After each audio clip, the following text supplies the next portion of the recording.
Semester after semester, we studied the Middle East conflict as if it was the most complex conflict in the world, when in fact, it is probably the easiest conflict in the world to explain. It may be the hardest to solve, but it is the easiest to explain. In a nutshell, it's this. One side wants the other side dead. Israel wants to exist as a Jewish state and to live in peace. Israel also recognizes the right of Palestinians to have their own state and to live in peace. The problem, however, is that most Palestinians and many other Muslims and Arabs do not recognize the right of the Jewish state of Israel to exist. This has been true since 1947, when the United Nations voted to divide the land called Palestine into a Jewish state and an Arab state. The Jews accepted the United Nations partition, but no Arab or any other Muslim country accepted it. When British rule ended on May 15, 1948, the armies of all the neighboring Arab states, Lebanon, Syria, Iraq, Transjordan, and Egypt, attacked the one-day-old state of Israel in order to destroy it. But to the world's surprise, the little Jewish state survived. Then it happened again. In 1967, the dictator of Egypt, Gamal Abdel Nasser, announced his plan, in his words, to destroy Israel. He placed Egyptian troops on Israel's border, and armies of surrounding Arab countries were also mobilized to attack. However, Israel preemptively attacked Egypt and Syria. Israel did not attack Jordan and begged Jordan's king not to join the war. But he did. And only because of that did Israel take control of Jordanian land, specifically the West Bank of the Jordan River. Shortly after the war, the Arab states went to Khartoum, Sudan, and announced their famous three no's: no recognition, no peace, and no negotiations. What was Israel supposed to do? Well, one thing Israel did a little more than a decade later in 1978 was to give the entire Sinai Peninsula, an area of land bigger than Israel itself and with oil, back to Egypt, because Egypt, under new leadership, signed a peace agreement with Israel. So Israel gave land for the promise of peace with Egypt, and it has always been willing to do the same thing with the Palestinians. All the Palestinians have ever had to do is recognize Israel as a Jewish state and promise to live in peace with it. But when Israel has proposed trading land for peace, as it did in 2000, when it agreed to give the Palestinians a sovereign state in more than 95% of the West Bank and all of Gaza, the Palestinian leadership rejected the offer and instead responded by sending waves of suicide terrorists into Israel. Meanwhile, Palestinian radio, television, and school curricula remain filled with glorification of terrorists, demonization of Jews, and the daily repeated message that Israel should cease to exist. So it's not hard to explain the Middle East dispute. One side wants the other dead. The motto of Hamas, the Palestinian rulers of Gaza, is, "We love death as much as the Jews love life." There are 22 Arab states in the world, stretching from the Atlantic Ocean to the Indian Ocean. There is one Jewish state in the world, and it is about the size of New Jersey. In fact, tiny El Salvador is larger than Israel. Finally, think about these two questions. If tomorrow Israel laid down its arms and announced, "We will fight no more," what would happen? And if the Arab countries around Israel laid down their arms and announced, "We will fight no more," what would happen? In the first case, there would be an immediate destruction of the state of Israel and mass murder of its Jewish population. In the second case, there would be peace the next day. As I said at the outset, it is a simple problem to describe. One side wants the other dead. And if it didn't, there would be peace. Please remember this. There has never been a state in the geographic area known as Palestine that was not Jewish. Israel is the third Jewish state to exist in that area. There was never an Arab state, never a Palestinian state, never a Muslim or any other state. That's the issue. Why can't the one Jewish state the size of El Salvador be allowed to exist? That is the Middle East problem. Is it racist to criticize the Palestinians as the world's most tiresome crybabies with a bogus cause and a plight that's entirely self-inflicted? I bet it is. I wouldn't be surprised if it was against the law in certain European countries, but I'm going to do it anyway because somebody has to. And I realise I'll probably lose a few friends with this video, but that's okay. Friends like that I can do without. All any of us can do is to tell the truth as we see it. I mean, as we actually see it, and not as we think we're supposed to see it. The worst thing you can do is to see the truth and to tell a lie, and I see the Palestinian cause as a lie designed to exploit Western liberal guilt, like the lie of Islamophobia and the lie of the mythical religion of peace that nobody has ever seen in action. I used to be a lot more critical of Israel, and I used to believe there was a fairly simple two-state solution because I used to believe the Arabs were acting in good faith.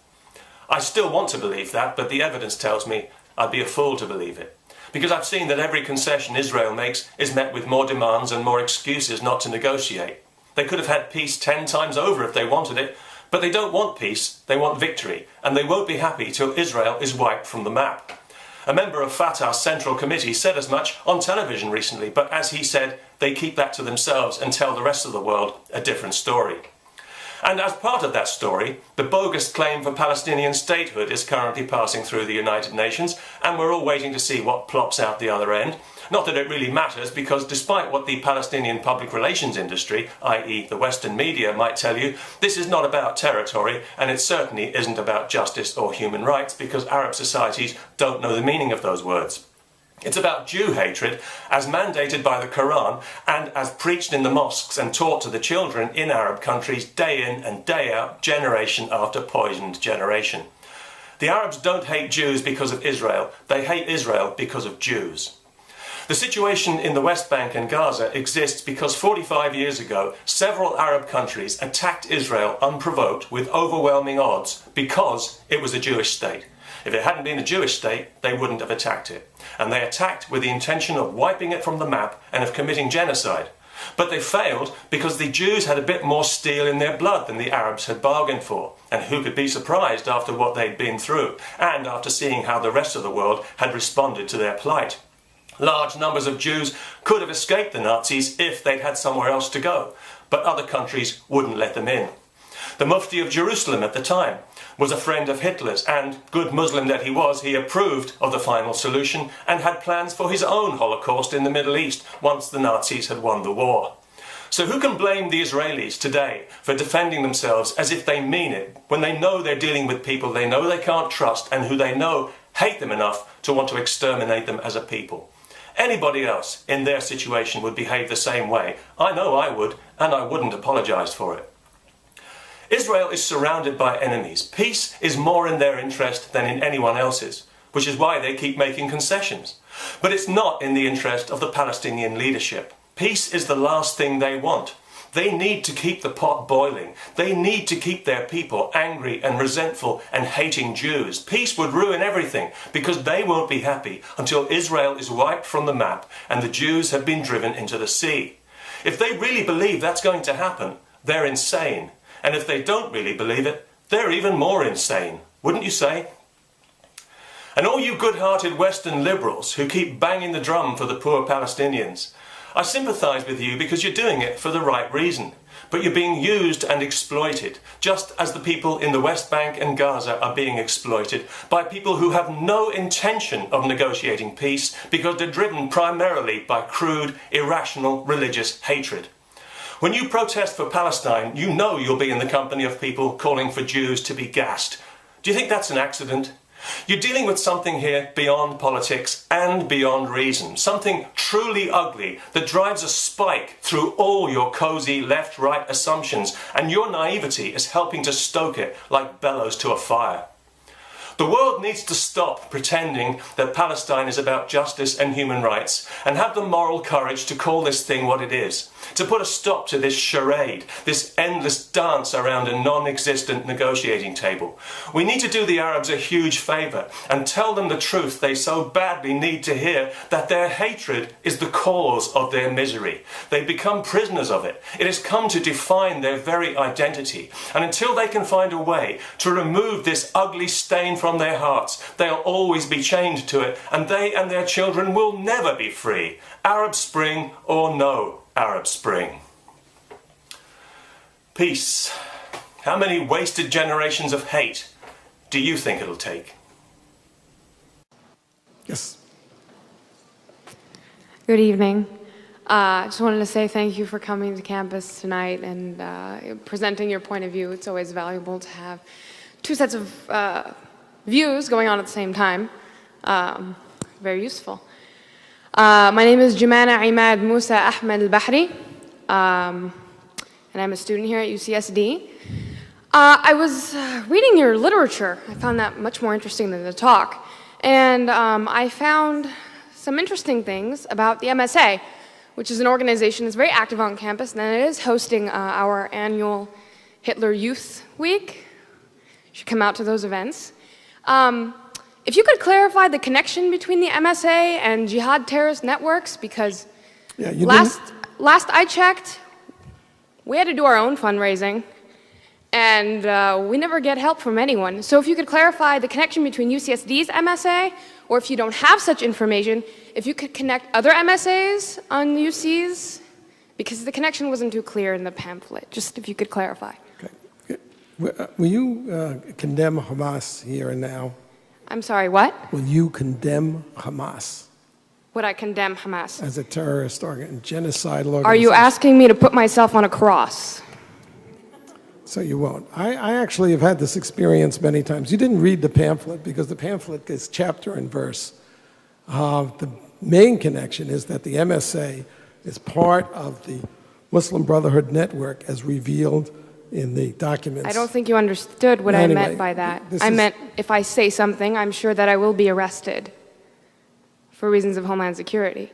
So if you could please just answer my question. If you condemn Hamas, Homeland Security will arrest you. If I support Hamas, because your question forces me to condemn Hamas. If I support Hamas, I look really bad. If you won't condemn Hamas, obviously you support it. Case closed. I have had this experience, I had this experience at UC Santa Barbara where there were 50 members of the Muslim Students Association sitting right in the rows there. And throughout my hour talk, I kept asking them, will you condemn Hezbollah and Hamas? And none of them would. And then when the question period came, the president of the Muslim Students Association was the first person to ask questions. And I said, before you start, will you condemn Hezbollah? And he said, well, that question is too complicated for a yes-no answer. So I said, okay, I'll put it to you this way. I'm a Jew. The head of Hezbollah has said that he hopes that we will gather in Israel so he doesn't have to hunt us down globally. For it or against it? For it. Thank you.